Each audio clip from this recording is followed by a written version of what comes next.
Good morning and welcome back to my channel Anisha Bairagi blog. কেমন আছো সকলে? আশা করছি সকলেই ভালো আছো। আমিও ভালো আছি। আমি অনিশা, তোমাদেরকে সঙ্গে নিয়ে এখন থেকে ব্লগটা শুরু করছি। আশা রাখছি ব্লগটা তোমরা পুরোটা দেখবে। আজকের শুরুটা চা দিয়েই করলাম। চা বানিয়ে নিয়েছি, এখন চাটা নামিয়ে নিচ্ছি। বাবানের পাপার আর আমার জন্য চাটা করেছি। বাড়িতে কেউ নেই, শুধু আমি, বাবান আর বাবানের পাপা। বাবানের ঠাম্মি দাদু দুজনেই আবার ওর পিসি বাড়িতে গেছেন। বাবানের দাদুর শরীর খারাপ, যেহেতু ওখানে ডাক্তার দেখানো হচ্ছে, সে কারণে মাঝে মধ্যেই যাওয়ার প্রয়োজন পড়ছে। আজ ডাক্তার দেখানোর ডেট আছে, তাই সকালবেলায় বেরিয়ে গেছেন 7টার ট্রেনে। আর আমি সমস্ত বাসি কাজ সেরে এসেছিলাম রান্নাঘরে ব্রেকফাস্ট তৈরি করার জন্য।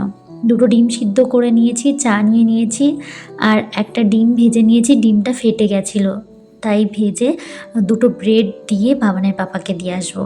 ডিম সিদ্ধ দুটো নিয়ে নিয়েছি দুজনের জন্য, বাবানেরটা একটু পরে খাইয়ে দেব। এখন যাচ্ছি বাবানের পাপাকে এটি দিয়ে আসতে। ও দোকানে রয়েছে, দোকানে এই টাইমটাতে বেশ ভিড় পড়ে। এখন কাজের ফাঁকে খেয়ে নেবে, আর নইলে আর টাইম পাবে না। যা যা আমি রান্না করব সেই সমস্ত জিনিস আমি নিয়ে এসেছি। আজ করব হচ্ছে ফুলকপি দিয়ে আলু দিয়ে ভাজা। তেমন কিছু আজ আর করবো না, একেবারে হালকা পাতলা মাংসের ঝোল করব। বাবান বলল যে মাংস খাবে, ও আমায় বলল মামা আমি চিকেন খাবো। তো হঠাৎ করে ওর মুখে শুনে আমি ভাবলাম হয়তো ওর ইচ্ছে করছে, ও ইচ্ছে না করলে কোনো কিছু বলে না। বাবানের পাপাকে বললাম, ও বললো ঠিক আছে তাহলে তুমি গোছাও, আমি নিয়ে এসে দিচ্ছি। আমি জানি আমি আজ মাছ করব, তাই ভেবেছিলাম মাছের ঝোল করব। বাবান চিকেন খেতে চেয়েছে, সেই কারণে এখানে চিকেনের জোগাড়টাই আমি করছি। আলু কেটে নিয়েছি, তারপর দুটো টমেটো নিয়ে নিয়েছি, ধুয়ে নিলাম, আর সঙ্গে আলু ফুলকপি ভাজা করব বললাম। তো সেই মতন আলুটা ছুলে নিয়ে আলু কুচিয়ে নিচ্ছি আমি। শীতকাল মানে কিন্তু নানা রকমের সবজির কিন্তু কোনো অন্ত নেই। নানা রকমের নানা ধরনের সবজি কিন্তু পাওয়া যায়, আর খেতে কিন্তু ভারী ভাল লাগে। তবে যাদের গ্যাসের সমস্যা আছে তারা আবার অনেকে গ্যাসেও ভোগেন। এই যেমনি আমি ফুলকপিটা যখন নিচ্ছিলাম, আমায় একজন বললেন দোকান থেকে, ফুলকপি নিচ্ছ এতে তো প্রচণ্ড গ্যাস, বাঁধাকপিতেও প্রচণ্ড গ্যাস সে বলল। তবে যাই হোক, আমি শীতের সবজি খেতে খুব ভালোবাসি। ফুলকপি কেটে নিয়েছিলাম, এদিকে মশলার সমস্ত জোগাড় করে নিয়েছি, আর এদিকে আমি একটি কাশির ওষুধ বা ঠান্ডার ওষুধ বানাচ্ছি। ফার্স্টে দিয়েছিলাম লাল বাসকের পাতা, রাম তুলসী পাতা, কিছু হচ্ছে তুলসীর মুদ্রা আমরা বলে থাকি, তুলসীর ফুল যেটা হয় সেগুলি দিয়েছিলাম এখানে কিছুটা জল। আর এই যে গুঁড়োটা দিলাম দেখতে পেরেছো, সেখানে গোলমরিচ আর লবঙ্গ একটু থেতো করে আমি দিয়ে দিয়েছিলাম। প্রত্যেক দিন আমি শীতকালে বাবানকে এই জিনিসটা দিয়ে থাকি। আর সঙ্গে দিয়েছি একটু তাল মিছরি, এটি ফুটতে দিয়ে এসেছি। এখন আমি বিছানাটা গুছিয়ে নিচ্ছি। জানো তো, আমার বাবানকে আমি এই সব যে খাবারগুলো খাওয়াই, ও কিন্তু এক নিমেষে খেয়ে নেয়। ও কখনো বায়না করে না খাবে না, কারণ আমি ওকে ছোট্টবেলা থেকে খাওয়াতে খাওয়াতে অভ্যস্ত, আর ওর এটা অভ্যেসে পরিণতও হয়েছে। শুধু ওকে বানিয়ে দিলেই, একটু বললেই ও খেয়ে নেবে। কোনো দিন বাচ্চারা অনেক সময় বায়না করে, তবে ওর অভ্যেস আছে এইসব খাওয়ার। এটা এতটা উপকার, যেহেতু বাসক পাতা, রাম তুলসী পাতা এত কিছু দেয়া আছে, বাচ্চাদের কাশির পক্ষে আর ঠান্ডার পক্ষে খুবই উপকার। মাঝে মধ্যে খাওয়াতে পারলে ভালো, তবে আমি ঠান্ডার মধ্যে প্রায় দিন চেষ্টা করছি খাওয়ানোর। রঙটা দেখতে পেরেছো, একদম যেন বিটের রস হয়ে গেছে, লাল বাসকের পাতা ছিল সেই কারণে। এদিকে চিকেন নিয়ে এসেছিলো বাবানের পাপা, ওটি এখন ধুয়ে নেব। আর এদিকে রসটা ঠান্ডা হয়ে গেছিলো, তাই বাবানকে দিয়েছি। আর বাবান দেখো কেমনভাবে খেয়ে নিচ্ছে, একটু ঝাল ঝাল ছিল তাই একটু মুখটা কুচকাচ্ছিল, তবে ও পুরোটা খেয়ে নিয়েছে। আর যেহেতু রঙটা লাল থাকে, ও কিন্তু খেতে বেশ ভালোবাসে। এদিকে ফ্রাইং প্যান গরম করে তেলের ওপর হলুদ দিয়ে আমি দিয়ে দিয়েছি কুচিয়ে নেওয়া ফুলকপি আর আলুটা, সেটি এখন ভাজা করে নিচ্ছি। পরিমাণ মতন হলুদ ও পরিমাণ মতন একটু লবণ দিয়ে নিয়েছি, সেটি দিয়ে এখন নাড়াচাড়া করে ভাজতে দেব। মানে কিছুক্ষণ হালকা আঁচ দিয়ে আমি এটাকে ভাজতে বসাবো। তারপর এদিকে আমার চিকেনটাও ধোয়া কমপ্লিট, আর আমি পেস্ট করে নিয়েছিলাম মশলা, সেই মশলাটা আমি দিয়ে দিলাম, আর দিলাম হচ্ছে লবণ। পরিমাণ মতন লবণ আর হলুদ দিলাম। তেমন কিছু আজ বেশি কিছু দিচ্ছি না, একদম নর্মালভাবে আমি রান্নাটা করছি। আর এই কটা দিন প্রচণ্ড হেভি খাবার আমাদের খাওয়া হয়ে গেছে, এদিকে ওইদিকে ঘোরা হয়েছে, শরীরটাও খারাপও করেছে। আর সেই কারণে ভাবলাম হালকা পাতলা করেই মাংসের ঝোলটা করি। এদিকে কড়াইতে তেল দিয়ে গোটা গরম মশলা ফোড়ন দিয়ে দিয়েছিলাম শুকনো লঙ্কা আর দিয়েছিলাম হচ্ছে তেজপাতা। তারপর দিয়েছিলাম 1 চামচ মতন জিরে, গোটা জিরে। আর তারপর তেলের ওপর দিয়েছিলাম পেঁয়াজ ও টমেটো পেস্ট। আমি মূলত পেঁয়াজটাকে কুচিয়েই দিই, তবে আজ পেস্ট করেই দিয়েছি। ম্যারিনেট করে রাখা মাংসটা দিয়েছি, দিয়ে এখন আমি ভালো করে নাড়িয়ে চাড়িয়ে কষিয়ে নিচ্ছি। ঢাকা চাপা দিয়ে খানিকক্ষণ কষাবো। এদিকে আমার আলু ফুলকপি ভাজাটা হয়ে গেছিলো, সেটিকে নামিয়ে নিচ্ছি। আজ আর বেশি কিছু রান্না করিনি, তবে রান্না করতে গিয়ে বারবার মনে হচ্ছিল আজ এত হালকা রান্না, আর রান্না করব কি রান্না করব এটাও ভাবছিলাম যে আর কিছু করব কি না। তবে রান্না করতে যেহেতু ভালোবাসি, অল্প রান্না হলে মনটা কেমন যেন ভরে না, মনে হয় কি আরও কিছু রান্না করতে পারলে বোধহয় ভালো লাগতো। আমি চিকেনটায় জল দিয়ে ফুটতে দিয়েছি, আর এদিকে আমি যে বাসনগুলো হয়েছিল সেগুলিকে মেজে নিচ্ছি। এই যে যেই ঝুড়িগুলো দেখছো, এগুলিতে আমি মূলত সবজি কেটে সবজি ধোয়ার কাজটাই করি। তো এগুলিকে ভালো করে ধুয়ে নিলাম, যেহেতু সবজি কেটে রাখা হয়েছে।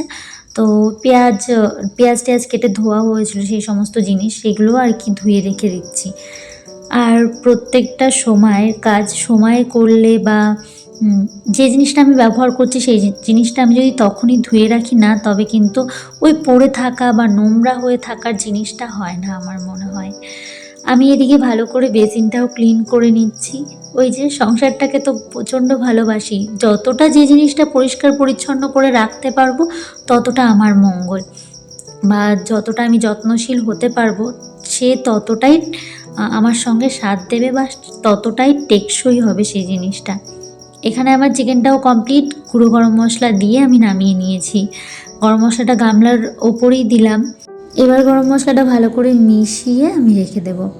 তারপর আমার যে ক্লিনিংয়ের কাজগুলি রয়েছে সেগুলিকে সারছি।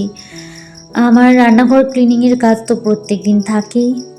বেলা কিন্তু একেবারে ছোট হয়ে এসছে, দেখতে দেখতে যেন বেলা বয়ে যায়। রান্না করতে করতে মনে হচ্ছে কত বেলা না হয়ে গেছে, বেলার সঙ্গে যেন একেবারেই পারা যায় না, মনে হয় সূর্য ওঠে আর অস্ত যায়। তো এটা ভেবেও অবাক লাগে যে 2 দিন আগেও বেলাটা কত বড় ছিল, আর এখন মনে হচ্ছে বেলার সঙ্গে পেরে উঠছি না। 2 দিন আগেও বেশ খানিক গরম লাগতো, তবে এখন যেন বেলা বাড়লেও যেন ঠান্ডা ভাবটা গায়ের থেকে সরতেই চাইছে না। বেশ খানিকটা ঠান্ডা জমিয়ে বসতে চলেছে, বা ঠান্ডা পড়েও গেছে বলতে পারো। এদিকে আমার ক্লিনিংয়ের কাজগুলো সেরে আমি রান্নার যে কাউন্টার আছে ওটা সেরে তারপর আমি এদিকে এসেছিলাম ডাইনিংয়ের ক্লিনিংয়ের কাজগুলিকে করতে। আমাদের গৃহবধূদের সংসারের প্রত্যেকটা জিনিস কিন্তু খুব পছন্দের হয়, বা খুব শখের হয়। শখ করে কিন্তু আমরা এক একটা জিনিস তৈরি করি বা সংসারটাকে সাজিয়ে তুলি। সেই জিনিসটা যখন নষ্ট হয় না, প্রচণ্ড কষ্ট হয় জানো তো। আর সেই জিনিসটাকে যতটা যত্ন করে রাখতে পারবো, ঠিক ততটাই ওই যে বললাম, ততটাই কিন্তু জিনিসটা আমাদের স্বাদ দেবে, বা ততটাই কিন্তু টেকসই হবে। প্রত্যেকটা জিনিসই তুমি যত্ন নেবে না, যত্ন করবে না, ফেলে রাখবে, দেখবে তাতে ধুলো জমতে জমতে সেটা যেন নষ্ট হতে থাকবে। ঠিক তেমনি আমার সংসারের প্রত্যেকটা জিনিস আমি খুব ভালোবাসি, জিনিসগুলির প্রতি মায়াও চলে এসছে।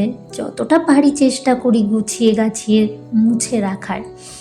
আজকে ডাইনিংয়ের চেয়ারগুলো মুছলাম, ডাইনিংয়ের নিচে যে স্টিলের স্ট্যান্ডগুলো ছিল সেগুলিকেও মুছেছি। তারপর এই দিকের বাইরের কাজগুলিকে সারছি। বাইরের সান বাঁধানোটা আমি আগে ঝাড় দিয়ে নিলাম, যেহেতু বেলা বাড়ার সঙ্গে সঙ্গে ধুলো, পাতা, গাছের পাতা এটা ওটা পড়তে থাকে। ঝাড় দিয়ে আমি উঠানটাও ঝাড় দিয়ে নিয়েছি।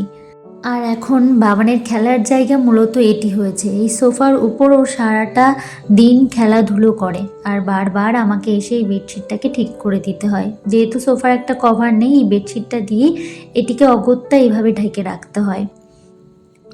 শীত কিন্তু একেবারে দরজায় এসে কড়া নাড়ছে, শীত কিন্তু পড়ে গেছে পুরোপুরিভাবে।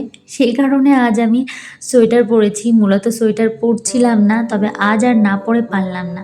হাত পা যেন একদম জড়সড় হয়ে আসছিল, সেই কারণে আগেই সন্ধ্যা লাগিয়ে সোয়েটারটা আগে পরে নিয়েছি।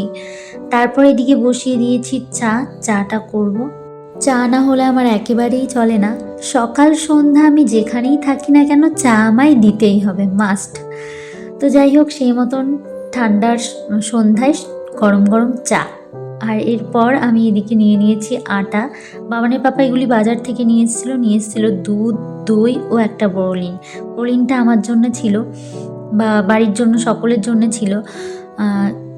শীতকাল মানেই কিন্তু ময়েশ্চারাইজারের প্রয়োজন পড়ে, আর সেখানে আমরা একমাত্র ভরসা পাই বলতে গেলে কিন্তু বোরোলিন। বোরোলিন কিন্তু আমাদের অনেক পুরনো একটা কোম্পানি বা ব্র্যান্ড, যেটা কিন্তু খুব কার্যকর। কোনো কিছু হলেই এখনও মনে আছে মা কোনো জায়গায় কেটে গেলে বা পুড়ে গেলে আগে বোরোলিন গরম করে লাগিয়ে দিত, শীতকালে তো বেশি। তো সেই মতন বোরোলিনটা খুব ভালো লাগে আমার। এই আলট্রা সফট যে বোরোলিনটা, ওটা ননস্টিকি, সেই কারণেই। তো যাই হোক, এদিকে একটু গরম জল করে আটাটাও মেখে নিচ্ছি, তারপর রাতের রুটি করব। আজ ভিডিওটা তবে এখানেই রাখছি, আর বেশি বড় করলাম না। আজ আসি, দেখা হবে খুব শীঘ্রই।